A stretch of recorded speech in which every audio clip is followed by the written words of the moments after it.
Dr. Robert Monda, the Senator, the County Commissioner, and members of the security team, Speaker of the County Assembly, members of the County Assembly, members of the Executive Committee, and the staff of Kisii County, our esteemed servicemen and women, religious leaders, and all other sectors. Ladies and gentlemen, before I read my speech, wanted to do a quick recap on what my good friends, Senator Mumaima and the Honorable Zaire Janda said. I want to confirm here today that my brother Zaire Janda, the first meeting we had at the Grove time in this field, Mheshimiwa Janda, nataka nishukuru kwa sababu wewe umekuwa pamoja nasi.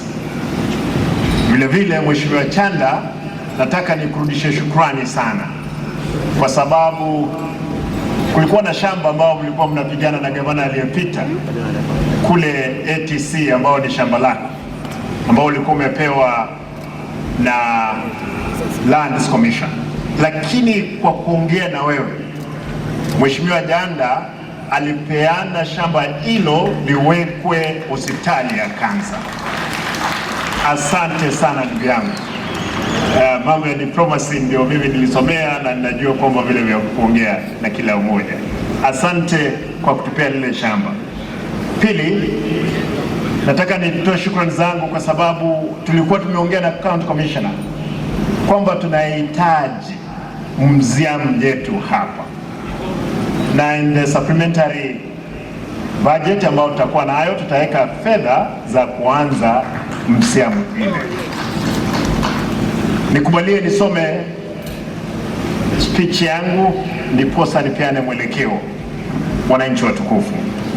Ladies and gentlemen, I want to express my great pleasure today as I join my fellow citizens of our county to commemorate this very important day in our national calendar.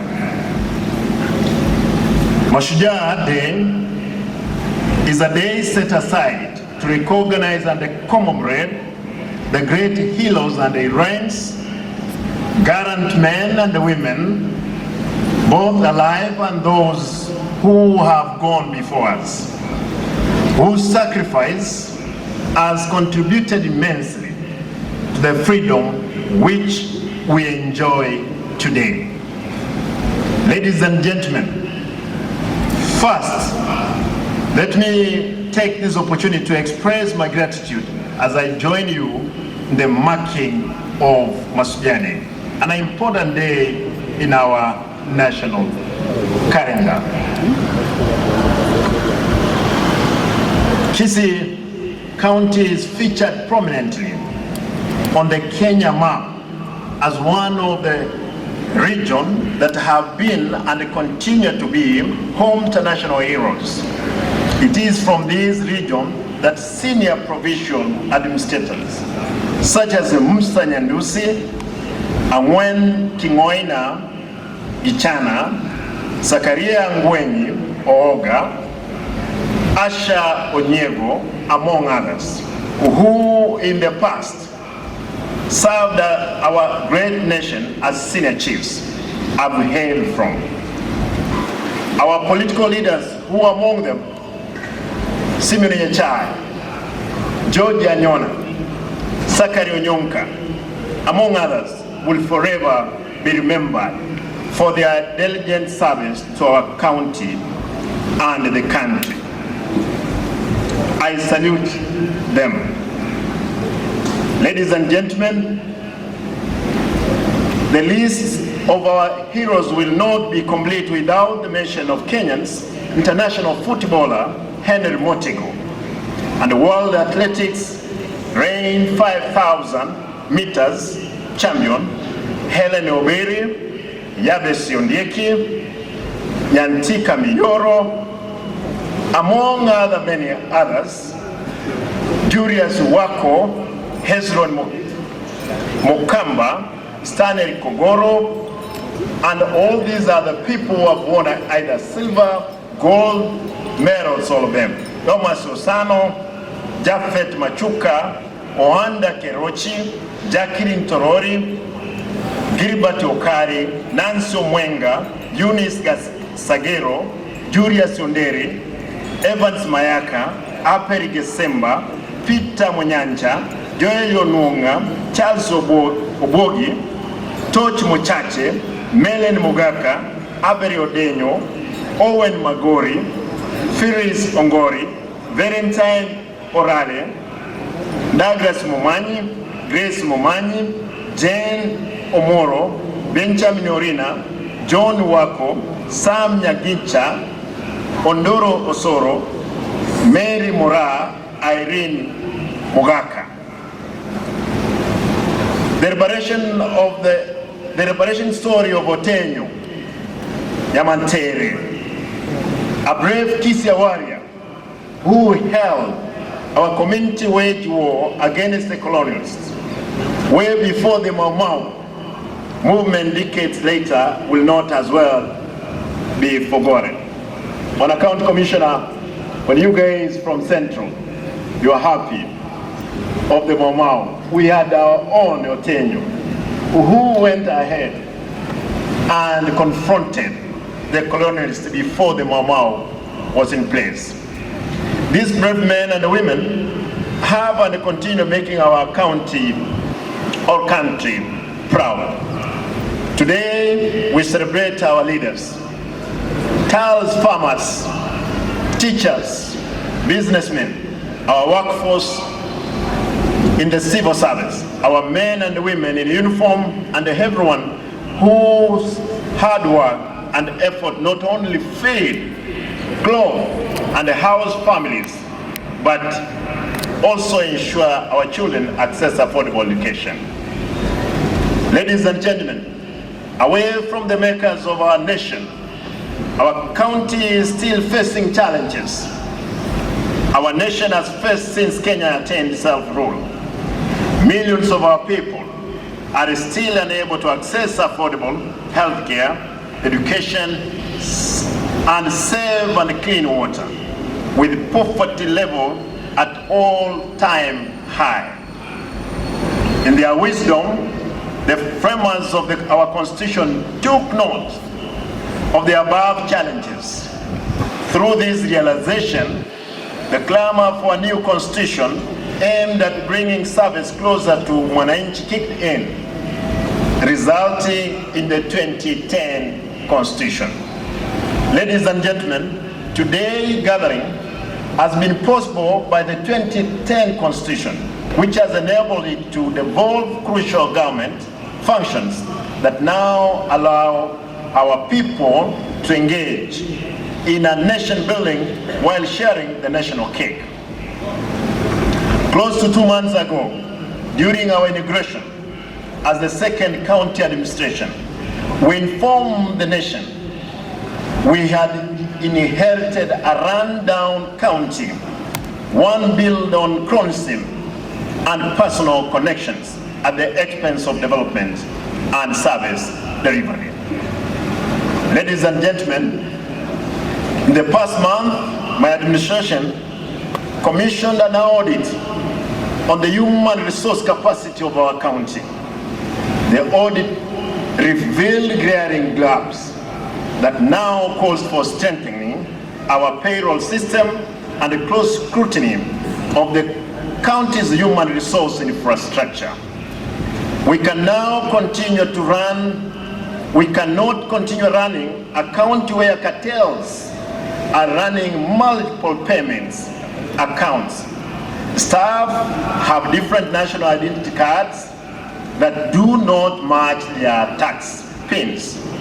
In one case, one ID numbers produced 192 PIN numbers.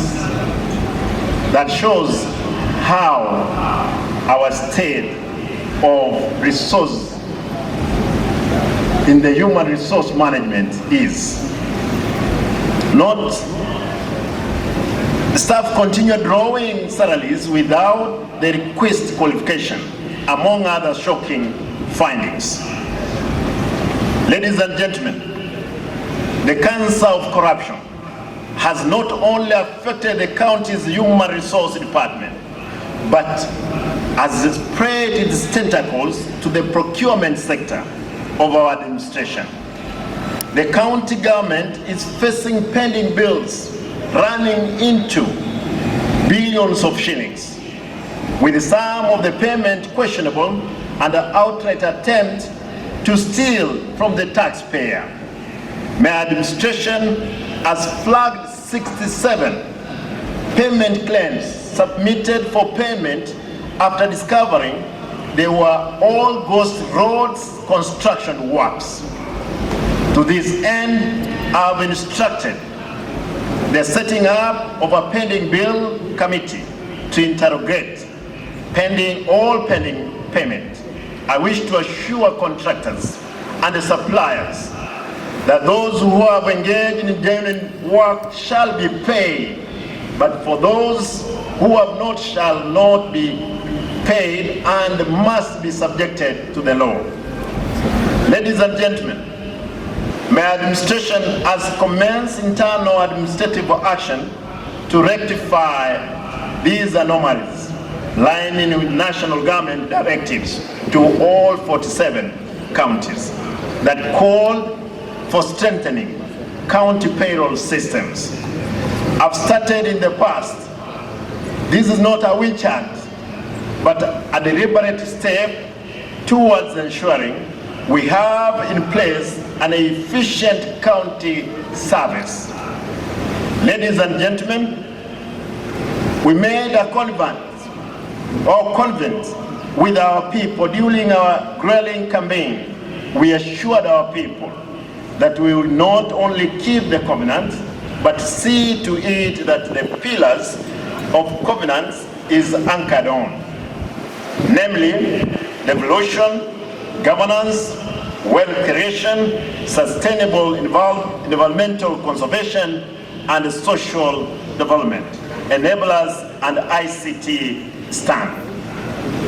As we settle into office, my administration has made a deliberate effort to align the county integrated development plan to mirror the 5 pillars in our manifesto. Ladies and gentlemen, my administration promised to bring order to border sector, and I know there are murmurs about the speed at which this is taking place for our borders operators to realize meaningful dividends from their business. We must restore order, restoring sanity to this sector and weeding out rogue elements hell-bent on tarnishing this sector's good name. We must do it. There are political elements I know inciting borders operators by exploiting their unmeant grievances. My administration is keenly paying attention to this act of lawlessness. No effort will be spared in exposing those out to fund chaos and protecting the border sector from selfish political schemes. I did promise, as my brother indicated earlier, indeed, and I want to reiterate what Sagero sang, that borders, and I'll make it possible for our young people engaged in that meaningful business. Ladies and gentlemen, we are keen to leverage on agriculture sector, which is a key driver of our economy, and make it an ultimate means to employment, wealth creation, and food security. Our focus as a government is to build the local economy by encouraging investment in value addition and cash crop farming, making available agricultural subsidies and agricultural extension services, all aimed at improving the quality of our agricultural production. To spur agricultural production, my administration is laying particular emphasis on the reviving of industrial cash crop, whose production has taken a hit over decades. Ladies and gentlemen, to revamp the coffee sector, my administration will work closely with the Coffee Society through the Kisii Farmers Coffee Union, aimed at boosting the coffee production. We must, as a county, give attention to agro-processing, branding, and marketing in the coffee sector, once billed as the black gold. Ladies and gentlemen, as you may be aware, Kisii County in the past been hailed as a leading pyrethrum county, which my deputy mentioned earlier. My administration is determined to have our county back on the Kenya map as a region that produced high quality pyrethrum. Recently, we held very fruitful engagement with the leadership of the pyrethrum processing company of Kenya, PPCK, with a view of relaying farmers in the potential areas of Kisii to once again embrace the noble vision. The PPCK promised to give us 120 kgs of seedlings, which we are going to give to ATC to start the nursery for our people. Ladies and gentlemen, the operationalization of banana processing factory, the avocado processing plant at Kisii Agricultural Training Center, and the intended setting up of a sugar cane processing plant and the soapstones value addition plant in South Mugrango will go a long way in addressing all our critical agricultural sector within the borders of our county. Ladies and gentlemen, turning on the health sector, it's important for us to get this one clear. Turning on the health sector, my administration will undertake to train and equip all our health facilities to attend to emerging medical challenges facing our people, while at the same time improving quality medical care they receive. These can only be possible if those charged with the responsibility of running our medical facility are made accountable while in line of duty. Ladies and gentlemen, as a first step among many aimed institutional efficiency in service delivery in all health facilities, my government has introduced digitalized drug receipt, distribution, and dispensing system to curb the theft of drugs at the medical centers and sub-counties hospitals in the county. The pilot program that has so far registered remarkable success has also forced the closure, this is important, closure of several illegal drug stores in the county. I got information from one of the sub-counties that a number of those chemists, they have been closed down because they could not receive the drugs which they used to receive from the stolen ones from our stores. The supply of stolen drugs to the stores has been curbed by Chinta's pilot system that is operational. We will stop at nothing until we ensure that drugs meant to help our people reach them and not end up in the hands of corrupt individuals. Ladies and gentlemen, among us is a group of women and men who have traversed the county tending to the medical needs of our people, unable to access medical facilities due to distance and other emerging challenges. Community health workers, our heroes and heroines, have gone out of their way to attend to urgent critical medical cases. My administration pledged to have this team placed on a stipend and incorporated into our medical care system in the long run. I wish to announce that starting November, the group of brave and selfless heroes and heroines will access a stipend to enable them to discharge their duty efficiently. Ladies and gentlemen, our county faces an immediate and pressing challenge of clean and affordable water supply system. I recently sanctioned the management of the Kisii Water and Sanitation Company, WASCO Board of Directors, who are with us here today.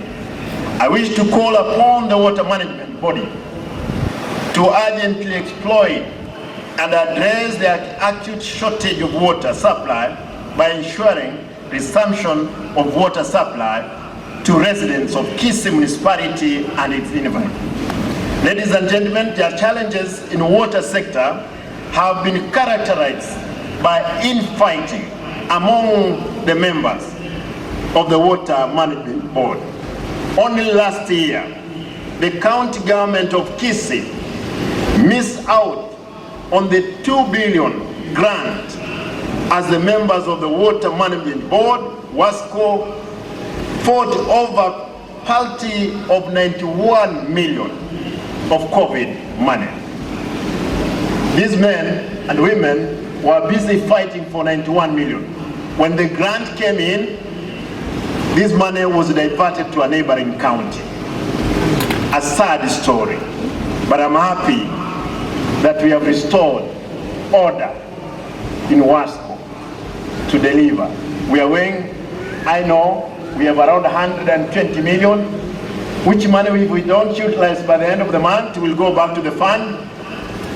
I've spoken to my counterpart, Nyamira. We have agreed. As long as you come up with proper budget of the spending of 120 million, we will release those monies before the end of the month so that our people, they are connected to water. I'm happy to report that the wars have ended and the Water Management Board has gotten down to business. I wish to call upon the residents of Kisii County to take advantage of water connection program to be rolled out in November to apply for water connections services as we rush to have more people connected to the piped water supply. Ladies and gentlemen, my government will undertake, among other interventions, the construction of an additional of 35 kilometers distribution piped water. Additional areas of Suneka, Nyamataro, Matongo, and Kyogoro. The residents of Iyabe, Nyaguta, Nyabioto, Motonto, Kerina, Mogumo, Igonga, Yesonso, Mosocho, Jogo, Mwembe, Nyakoe, Egisa, Minyinkwa, and Bubaracho are also set to benefit from this project. My administration pledged to not only to improve our overall education standards as county, but also to ensure the quality of education we offer our children meets the demands of the job market. In this report, my administration has rolled out bursary program for needy students, but bright in all our wards. The kitty of 3 million per ward will see the numbers of families seeking education funding a break from the past. My administration will work closely with the elected leaders of the county assembly, county education administrators, and the residents who will now sit in the education committee to ensure fair distribution of the resources. In my supplementary submission to the Assembly, I intend to bring up this sharing of 3 million for every ward, members of the county assembly, so that this money can help our people. And please, we help them. Leave the roads to me, I'll do them. For the bursary, you guys, you must help me to sort out, because there are many children at home who are not going to school. Ladies and gentlemen, turning the pressing issue of street urchins that continue to be of concern of my administration, my government will embark on a rehabilitation program for the street families by first renovating rehabilitation centers domiciled in the county before relocating the family there. Rehabilitation efforts will include training the street families and equipping them with skills and tools to enable them to engage in a meaningful income-generating business venture. Ladies and gentlemen, waste management and a functioning sewer system remains one of our biggest challenges as a county. The relocation of the ongoing Nyambera dam site is one of the many steps to address the thorny waste management issue. In the next 2 months, my administration will transform the Nyambera dam site into a recreational park as our county moves towards creating more recreational spaces for our people. That's the only way we can attain the status of a city.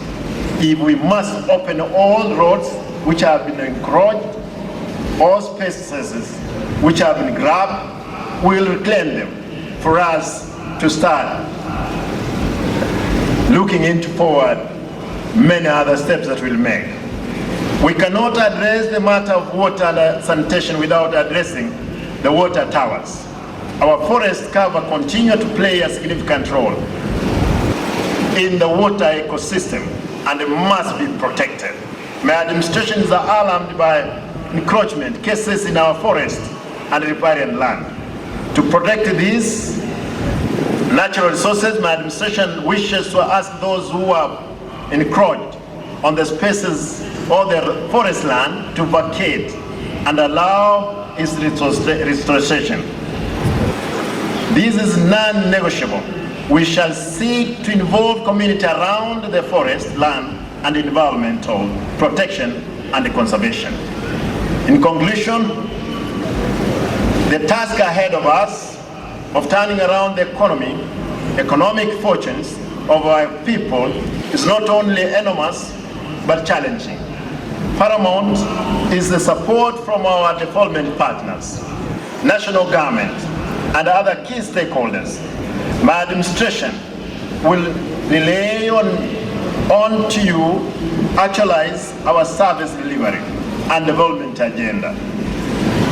As my administration aims at finishing the construction works in this stadium by setting aside that 6 million for the completion, I wish to inform the general public that my administration is willing to work closely with the national government and all other county government for our county to realize the Kenyan dream.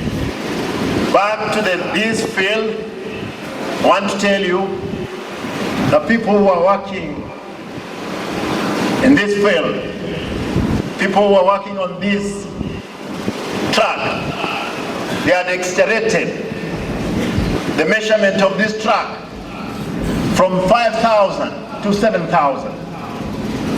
Until the other day when I asked the people who are helping, they did measurement for this track. They found it is 5,000 square running meters, not 7,000. And I've asked the QS to revise because they wanted to eat from the 2,000 extra square meters they had added. The field of Kisii that we are going to work tirelessly around the clock to make sure our people are benefited from the vote they casted in the ballot box.